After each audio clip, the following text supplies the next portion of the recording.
Once upon a time, in a small village in Korea, there was a boy named Chung Ju-Yung. His home was nothing more than a modest farmhouse made of wood and clay, surrounded by rice fields that demanded endless labor.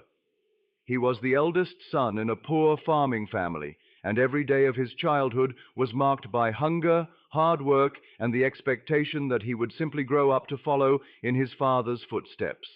Life was not generous to him, and his world seemed too small for the dreams stirring inside his heart. In those early years, he carried heavy buckets of water, tilled muddy fields, and guided oxen through the soil. For most of his neighbors, this was enough.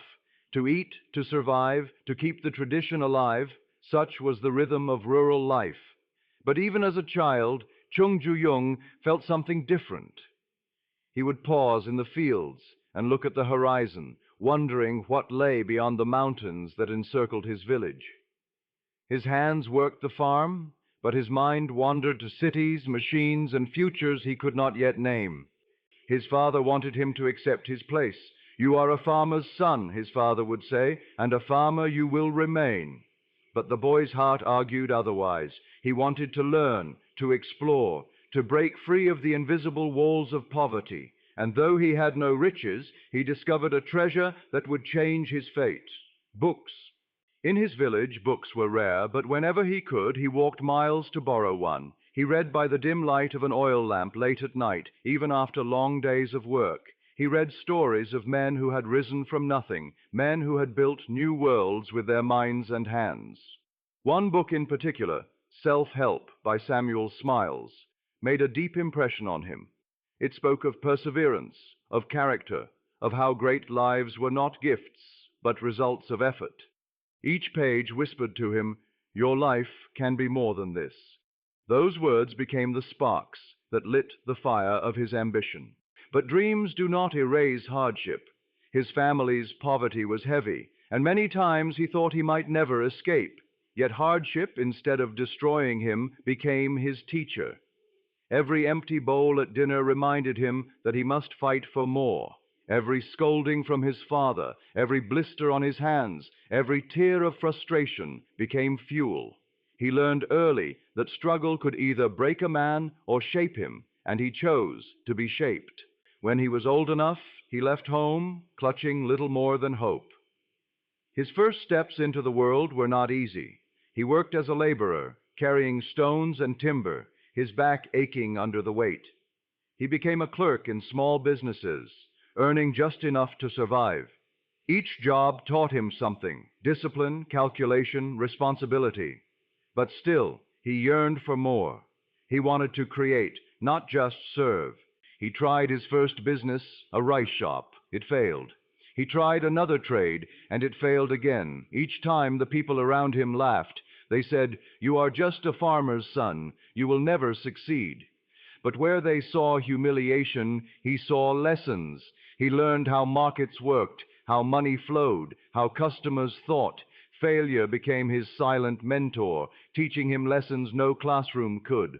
And then fate guided him toward machines. He found work in a small car repair shop. For the first time, he touched engines, smelled oil and grease, and felt the hum of modern technology. Though he had no training, his hands and mind learned quickly. He studied every nut, every bolt, every sound a car made. Repairing broken engines gave him a strange joy. He realized that machines could change life in ways farming never could. The seed of a dream took root. Someday, Korea would build its own cars, and he would be part of it. At that time, such an idea was almost madness. Korea was poor, scarred by war, and utterly dependent on foreign products. To imagine building a car company was like imagining building wings to fly. But Chung Ju-Yung believed. His belief was stronger than the doubts of the world. He often said, "Even poverty can be overcome with determination, but nothing can be done without faith in yourself." With that belief, he founded Hyundai. At first, it was not a car company. It was a small construction business, repairing roads and building bridges. The work was hard, but it was steady. More importantly, it built trust. One project led to another, and Hyundai became known for delivering what others thought impossible. He surrounded himself with capable people, engineers and workers who shared his grit. Together, they laid the foundations of something greater. Slowly, Hyundai expanded. They built roads that connected distant towns. They built bridges that brought people together. Each small step made the company stronger, and each success gave them courage to take on bigger challenges. Chung Ju-Yung understood that great achievements are not born in a single leap. They are built step by step, brick by brick, until one day you look back and see a mountain where once there was only dust. Yet his dream was not complete. Roads and bridges were important, but he still dreamed of cars, Korean cars, built by Korean hands, carrying Korean pride. When he spoke of this dream, people laughed again. "It cannot be done," they said. "Korea is too poor, too weak, too small. Leave cars to the Americans and Japanese." But he refused to let their doubts define his destiny. He gathered engineers, many of whom doubted themselves at first, and told them, "We will do this. We will make a car of our own." In 1968, the first Hyundai car was born. It was not perfect, but it was real. For the first time, Korea had produced its own automobile. The moment was more than just mechanical, it was historical. It was proof that belief, persistence, and courage could turn an impossible dream into steel and motion. From that beginning, Hyundai grew. They improved their cars year after year, learning, adjusting, never stopping. They pushed into global markets, competing with the giants who once mocked them. Slowly, the laughter turned to respect. Hyundai cars began to appear on roads across Asia, Europe, and eventually America. Today, millions drive Hyundai vehicles, but few stop to think of the barefoot boy who started it all. For Chung Ju-Yung, success was never just about money. He often reminded people that true achievement lies in serving society. Hyundai created jobs for thousands, lifted families out of poverty, and gave Korea a place on the world stage. He measured his wealth not only in profits, but in the lives touched by his work.